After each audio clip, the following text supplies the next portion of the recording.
Assalamualaikum warahmatullahi wabarakatuh. Kembali lagi dengan saya Asep Yu di mata kuliah umum bahasa Indonesia. Kali ini kita akan melanjutkan materi mengenai karya ilmiah, khususnya pada kaidah tata tulis karya ilmiah. Pada kaidah tata tulis karya ilmiah ada dua hal yang dipelajari. Yang pertama adalah kaidah umum, yang kedua adalah kaidah khusus. Kaidah umum ini mencakup ejaan bahasa Indonesia, pembentukan istilah, tata bahasa baku bahasa Indonesia, dan kamus besar bahasa Indonesia. Nanti kita akan fokus pada kaidah khususnya yang nanti bisa dikembangkan dalam bagian-bagian yang lebih rinci. Pada kaidah khusus ini ada 4 hal yang dipelajari. Yang pertama adalah penomoran, yaitu penomoran karya ilmiah. Yang kedua, perujukan atau pengutipan. Yang ketiga adalah penulisan daftar pustaka, dan yang keempat adalah penyajian tabel dan gambar. Kita coba bahas satu persatu mengenai kaidah khusus ini, dicermati dan silahkan nanti dijadikan bahan diskusi. Yang pertama adalah penomoran.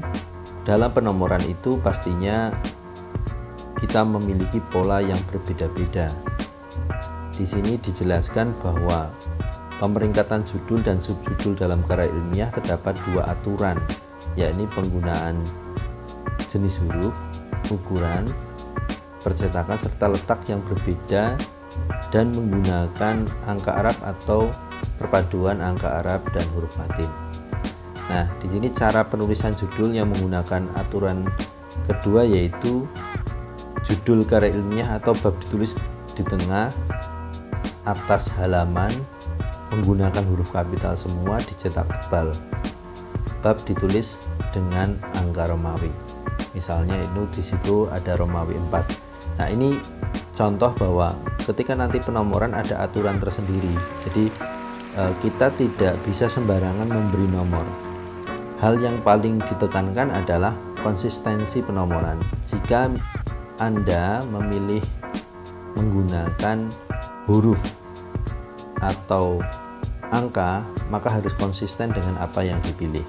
Jangan sampai kemudian tidak konsisten. Nah, di sini tadi di A dicontohkan penggunaan huruf kapital semua pada bab. Lalu bagaimana dengan subbab? Di situ di poin B itu subjudul atau subbab pemeringkatan pertama diberi dengan huruf Latin kapital A. Jadi kalau tadi Romawi, ya, kemudian berikutnya adalah huruf kapital A. Ya. Kalau memang ada rincian berikutnya menjadi B kapital. Ya. Ditulis rata tepi kiri, diawali huruf kapital pada awal setiap kata kecuali kata tugas, kemudian dicetak tebal. Ini untuk membedakan antara bab, kemudian subbab atau subjudul, dan nanti pada bagian berikutnya. Nah, ini subjudul peringkat kedua. Jadi setelah subjudul awal kemudian peringkat kedua, sehingga kalau tadi A kapital kemudian bawahnya 1 titik. Subjudul peringkat ketiga di poin D itu ada A titik, dan subjudul peringkat keempat pada poin berikutnya itu adalah 1 kurung tutup, gitu ya. Sehingga di sini pola-pola yang digunakan adalah perpaduan antara huruf dan angka sebagai bagian penunjuk mana yang bab, mana yang subbab, sehingga ini penomorannya jelas. Kalau contoh yang lainnya ya bisa menggunakan keseluruhannya dengan angka. Ya, kalau judul atau bab menjadi misalnya menggunakan angka 1, maka subjudul peringkat pertama adalah 1.1. Kemudian ada 1.1.1 dan seterusnya sampai batasan yang normatif. Kalau saya sih membatasi sampai 5 bagian untuk membuat subjudul di dalam penulisan karya ilmiah. Kemudian kaidah khusus yang kedua adalah perujukan dan pengutipan. Ini mungkin bisa dipahami bahwa pengutipan itu sangat bergantung dengan aturan pengutipan di tempat-tempat tertentu. Jadi kalau saya sebut adalah ini kaidah selingkung. Juga nanti pembahasan berikutnya yaitu mengenai daftar pustaka. Nah, pada perujukan atau pengutipan ini intinya, sebelum nanti saya jelaskan lebih detail, intinya adalah bahwa ketika kita mengutip harus ada identitas utama yang dimunculkan. Identitas utama yang dimunculkan dalam pengutipan adalah nama, kemudian yang kedua adalah tahun terbit, dan jika diperlukan adalah halaman dari apa yang dikutip itu. Dan itu mungkin sesuatu yang penting karena ketika kita ingin menunjukkan bahwa kutipan itu ada, kita bisa menunjukkan identitas itu. Nah, yang dipaparkan di sini adalah bagaimana cara penulisannya. Ada banyak pola sebenarnya, dan ini saya berikan beberapa contoh pola penulisan pengutipan. Yang pertama, kutipan kurang dari 4 baris ditulis di antara tanda petik sebagai bagian terpadu dalam teks utama disertai nama pengarang, tahun, dan nomor halaman. Ya, itu contohnya ya, terlihat bahwa ada tanda petik karena hanya 3 halaman kurang, atau kalau kemudian dirangkai ke bawahnya sebenarnya itu hanya 2 baris saja. Nah, di situ yang jelas bahwa ada nama pengarang dan tahun serta halaman disebutkan secara jelas sehingga kita tahu bahwa oh, itu karangnya Subronto tahun 1990. Dan kita nanti memastikan bahwa Subronto itu menulis apa dan bentuknya seperti apa itu nanti di daftar pustaka. Jadi kita tidak memikirkan menuliskan judul bukunya, judul karangannya di dalam pengutipan, tidak menuliskan gelarnya di dalam pengutipan, karena kutipan intinya hanya pada identitas utamanya yaitu nama pengarang, tahun, dan halaman dari kutipan itu. Nah, ini bentuk yang kedua, kutipan lebih dari 4 baris ditulis tanpa tanda petik,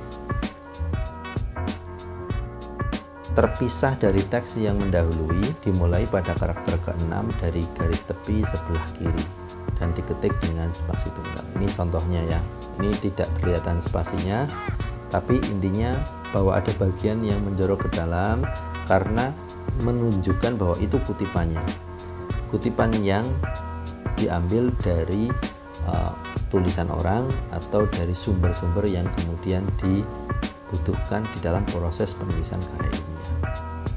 Di dalam penulisan karya ilmiah ini nanti kita juga menggunakan pola yang lain, yaitu pola mengutip atau merujuk yang secara langsung dan secara tidak langsung.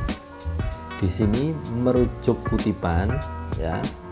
Ketika kita merujuk kutipan secara langsung itu artinya bahwa kutipan ini ya, dan ini kutipan-kutipan langsung adalah kutipan yang sama persis. Kutipan yang sama persis. Jadi tidak ada perbedaan dengan yang ada di buku atau di tulisan aslinya. Ini ya, contohkan di 1. Kemudian yang kedua ini adalah tulisan yang diambil sama persis. Dan ketika kita mengambil kutipan langsung, konsekuensinya adalah ketika nanti dicek Turnitin akan terbaca. Maka ada solusinya, yaitu kita akan melakukan kutipan yang kedua yang disebut dengan kutipan tidak langsung. Kutipan tidak langsung dikemukakan dengan bahasa penulis dan tulis tanpa ada tanda petik dan terpadu dalam teks. Jadi bahasanya menggunakan bahasa sendiri dan penulisannya sedikit bebas ya, artinya tidak ada batasan-batasan karena kalimat yang dituangkan sangat mungkin menggunakan kalimat sendiri tapi substansinya, isinya sama dengan apa yang dikutip. Nah, ini contohnya Salimin tahun 1980 ya. Kalimat berikutnya adalah kalimat yang sudah diubah sedemikian rupa sehingga kalimat itu menjadi berbeda tapi intinya sama. Ketika nanti dicek Turnitin akan memiliki perbedaan sehingga tidak dianggap sebagai plagiat. Nah, kemudian yang ketiga, kaidah khusus yaitu penulisan daftar pustaka. Perlu dipahami, penggunaan daftar pustaka di karya ilmiah itu bisa berbeda-beda sesuai dengan aturan. Sama halnya tadi pengutipan, ada kaidah selingkung yang menjadi batasan. Ini saya contohkan satu pola saja, yang pola ini pun tidak untuk diingat sebenarnya, tapi untuk dipahami bahwa ketika kita mengutip dari buku menggunakan tipe daftar pustaka Harvard misal, ini contohnya, maka seperti ini. Tapi nanti kalau tipe yang lain yang digunakan atau style lain yang digunakan, maka penulisannya sedikit berbeda, walaupun identitas utamanya di dalam rujukan atau daftar pustaka itu selalu ada. Contoh, ini rujukan dari buku, dimulai dengan nama, tahun, judul, kota penerbit. Kalau dulu zaman SMA, saya mengingatnya dengan singkatan Nata Djokovic, nama, tahun, judul, kota penerbit. Nah, itu kan identitas utamanya. Bagaimana kalau diubah menjadi style apa? Ternyata perbedaannya tidak terlalu jauh, yaitu dengan memberi tanda kurung pada tahun. Sekarang sudah ada program-program yang digunakan untuk membuat penulisan daftar pustaka yang baik. Contohnya Mendeley misal. Sehingga kita tidak perlu berpikir bahwa ini kutipannya atau daftar pustakanya benar atau tidak, karena di sistem itu sudah memberikan peluang atau memberikan opsi terkait dengan jenis rujukan, sehingga nanti pola rujukan dan kutipannya itu bagaimana. Nah, contoh-contoh yang lain bisa Anda simak. Di sini ada rujukan dari karya ilmiah, rujukan dari koran, kemudian rujukan dari skripsi, tesis, disertasi, dan laporan. Dan mohon dicermati bahwa penulisan daftar pustaka dan kutipan itu sangat urgent untuk benteng kita sebagai penulis karya ilmiah, bahwa karya ilmiah itu disebut plagiat atau tidak. Sehingga jangan sampai apa yang kemudian kita tulis bahwa tulisan itu adalah milik orang lain tanpa disertai rujukan dan daftar pustaka. Bagian terakhir mengenai kaidah khusus adalah penyajian tabel dan gambar. Di sini tabel dan gambar itu dibedakan, sehingga kita harus tahu betul kapan menempatkan tulisan pada tabel dan kapan menempatkan tulisan pada gambar. Di sini penyajian tabel ada 5 poin penjelasan. Yang pertama, tabel harus diberi identitas, ya, ditempatkan di atas tabel identitasnya itu.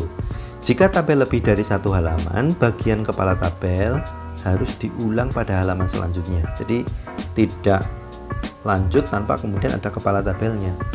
Yang keempat, judul tabel ditulis dengan huruf kapital, tidak diakhiri dengan tanda titik karena bukan kalimat. Kemudian yang kelima, nomor tabel ditulis dengan angka Arab atau huruf biasa itu. Kemudian kalau penyajian gambar, judul gambar ditempatkan di bawah gambar. Nah, ini bedanya itu. Gambar harus sederhana. Kenapa harus sederhana? Maksudnya adalah komunikatif, tidak kompleks ya, kecuali pada gambar-gambar yang sifatnya memang itu bagian dari penjelasan utamanya. Gambar harus digunakan dengan hemat. Gambar yang memakan tempat lebih dari setengah halaman harus ditempatkan pada halaman sendiri, jadi dilampirkan. Kemudian penyebutan adanya gambar hendaknya mendahului gambar. Jadi apa menyebutkan pada gambar berikut, nah itu gambar. Kemudian gambar diacu dengan menggunakan nomor gambar angka, dan yang terakhir adalah gambar dinomori dengan menggunakan angka Arab ya, seperti tabel. Itu perbedaannya lebih pada peletakan judul atau nama dari tabel atau gambar. Kalau tabel itu letaknya di atas tulisannya dan gambar letaknya di bawah tulisan. Itu beberapa hal yang bisa saya sampaikan terkait dengan kaidah khusus tata tulis karya ilmiah, dan semoga bisa dijadikan sebagai bahan untuk diskusi dan bahan untuk bertanya terkait dengan materi karya ilmiah. Terima kasih.